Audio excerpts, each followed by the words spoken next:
জানা হয়ে গেছে টুকটাক। কিভাবে গাড়ি চেক করব, কি কি চেক করতে হবে, কখন চেক করতে হবে, কি শেখা হয় না। এখন ভেতরে এসে তো গাড়ি চালানোর জন্য আমাদের কিছু শিখতে হবে বা জানতে হবে। প্রথমে আমরা কি করব, সিটে বসার পরে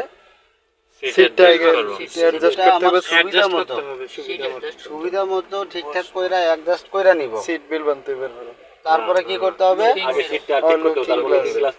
লুকিং গ্লাস চেক করতে হবে এবং আশেপাশে কোনো কিছু যদি আমি সরাইতে চাই বা কোনো কিছু করতে চাই ওগুলো দেখা সবকিছু ঠিকঠাক করে তারপরে আমি কি করব, সিট বেল্ট লাগাই নেব। সিট বেল্ট লাগানোর পরে আমি গাড়িটা স্টার্ট দিব।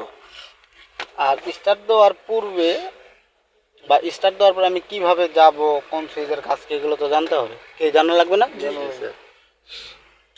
তাহলে একটা একটা করে আলোচনা করি। এই যে দেখেন এখানে একটা লেবার দেখা যাচ্ছে, এটার নাম কি? হ্যান্ডব্রেক। এই হ্যান্ডব্রেকটার কাজ কি? নিউট্রালে থাকা অবস্থায় পুরো গাড়িকে লক করে পিছনের দুইটা চাকাকে লক করে রাখা যে কোনো সময়, নিউট্রালে থাকা অবস্থায়, গিয়ার থাকা অবস্থায়, কিন্তু রানিং থাকা না, গাড়িটা স্থির থাকা অবস্থায়। এক কথায় স্থির যখন থাকবে তখন গিয়ার আপনার যে মুডেই থাকুক আপনার হ্যান্ডব্রেকটা উঠে দিতে হবে। রানিং এ কাজ করবে কিনা? রানিং এ কাজ করবে, তবে গাড়ি পোল্টি খাবে। পোল্টি বুঝেন? ডিগবাজি দিবে।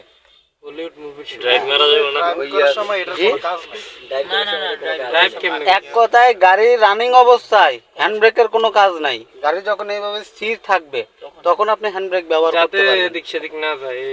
ক্লিয়ার?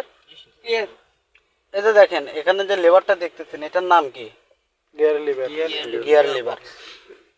বক্স থাকে হচ্ছে আপনার ইঞ্জিনের সাথে, কিন্তু আপনার হাতে যেটা আছে এটা হচ্ছে গিয়ার লিভার এবং বা অথবা মোড, গিয়ারের মোড। এতে দেখেন এখানে কয়টা মোড আছে টোটাল? 7টা। 7টার কাজ কি এক? 7টার কাজ 7 রকমের। PRND32L 7টা 7 রকমের ওয়ার্ড, 7টার কাজ 7 রকমের, 7টা 7 সময় ব্যবহার করতে হবে, কি তাই না? পি অর্থ কি? পার্কিং। পার্কিং বলতে বোঝাচ্ছে যে ধরেন যে আপনি গাড়িটা এখানে নির্দিষ্ট স্থানে রেখে দিয়েছেন, হ্যাঁ নির্দিষ্ট স্থানে রেখে দিয়েছেন, তো আপনি যদি পার্কিং মোডে রাখেন সামনের দুই চাকা, গিয়ার বক্স এবং ইঞ্জিন লক হয়ে থাকবে। ইঞ্জিন স্টার্ট থাকবে সমস্যা নেই, কিন্তু গাড়ি সামনেও যাবে না পিছনেও যাবে না, সবগুলা লক হয়ে থাকবে। আর অর্থ রিভার্স, অর্থাৎ পিছনে যাওয়ার জন্য। এর অর্থ নিউট্রাল, সামনের চাকা পিছনের চাকা হ্যান্ডব্রেক ব্যতীত সামনের চাকা পিছনের চাকা গিয়ার বক্স ইঞ্জিন সব কিছু ফ্রি থাকবে। ডি অর্থ ড্রাইভ বা নর্মাল ড্রাইভ বা যে এটাই বলেন, শুধু সামনে যাওয়ার ক্ষেত্রে। ডি এবং 3 মূলত দুইটার কাজ এক, কিন্তু একটু কম বেশি আছে, গতিটার একটু কম বেশি আছে। সাপোজ মানে ধরেন যে আপনার রেস মিটার আছে 20, রেস মিটার কি বুঝেন? আর কি অ্যাক্সেলেটার মিটার বা রেস মিটার আছে 20-এ, আপনার গাড়ির গতি থাকবে 80 বা 70 প্লাস এর মধ্যে। আর যদি 3-তে রাখেন সেম রেসে আপনার গাড়ির গতি 100 প্লাস বা 120-এ থাকবে, তাহলে 3 গতি বেশি। হ্যাঁ শক্তি সেম কিন্তু গতি কম বেশি, শক্তি কিন্তু সমান, শক্তি বেশি পাবেন না। গতি 2 এবং এল এই দুইটার কাজ কিছুটা কাছাকাছি এবং একটু ভিন্ন। গতি কম কিন্তু শক্তি বেশি। দুইটার শক্তি সমান, দুইটার শক্তি সমান। গতি কম, 2 এর গতি কম, সরি 2 এর গতি বেশি, এল এর গতি কম, কিন্তু শক্তি সমান। এই দুইটা ব্যবহার করতে হবে কখন? পাহাড়ি আঁকা বাঁকা উঁচু নিচু রাস্তায়। সমতল রাস্তাতে যদি ব্যবহার করেন গাড়ি যাবে, কিন্তু গতিটা বেশি আসবে না, গতিটা বেশি আসবে না, কম থাকবে, কিন্তু আপনার গাড়ি শক্তি পাবে বেশি। বুঝতে পারছেন? তাহলে PRND32L এগুলোর কাজ কি বুঝতে পারছেন? আগামী দিনে যখন গাড়ি চালাবেন এগুলো ভুল করা যাবে না। আচ্ছা স্যার, যখন গাড়ি স্টার্ট দিবে এটা কোন মোডে থাকবে? আগে আমি এগুলো বলে দিই, তারপরে আপনারা যখন বলবো তখন প্রশ্নটা করেন। ঠিক আছে, কারণ এখন আমি গিয়ারে ইয়েতে আছি। এখন আপনি স্টার্ট এরিয়া বললে তাহলে আমি এইটা বলতে বলতে দেখা গেছে এটা বাদ দিয়ে আরেকটাতে চলে যাচ্ছে। তাহলে PRND32L এগুলো কি করতে হবে? মুখস্থ করে রাখতে হবে। কখন কোনটা ব্যবহার করা যাবে, কখন কোনটা ব্যবহার করা যাবে না, কখন কি করতে হবে, কি এগুলো মনে রাখতে হবে না? এবং এই গিয়ারটা আপনি কিভাবে মোডটা কিভাবে চেঞ্জ করবেন?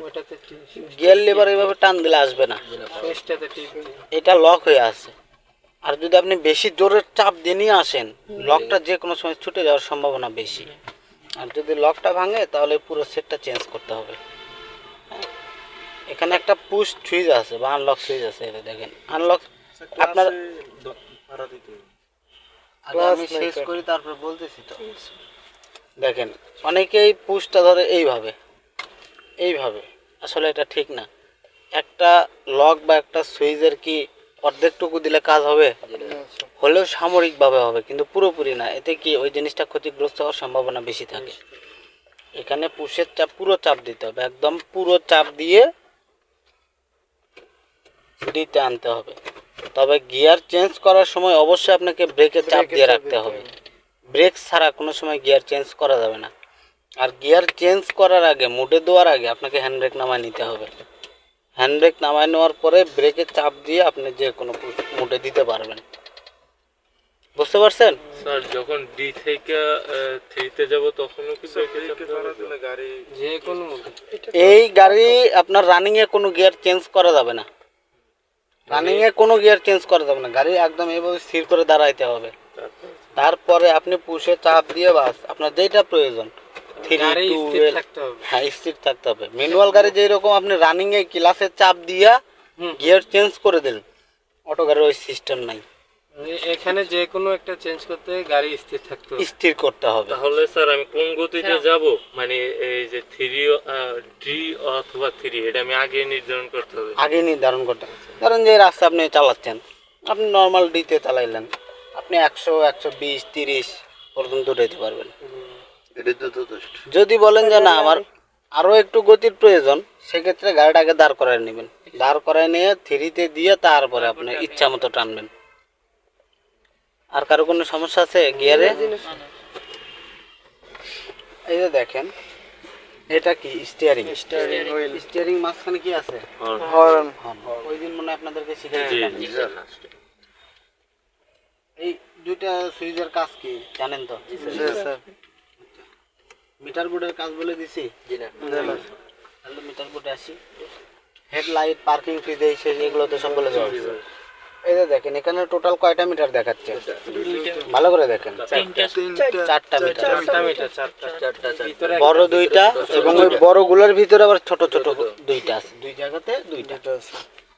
বাম পাশে এই যে বড় মিটার যেটা দেখতেছেন 80 পর্যন্ত। ভিতরে চলেন, ভেতরে চলেন।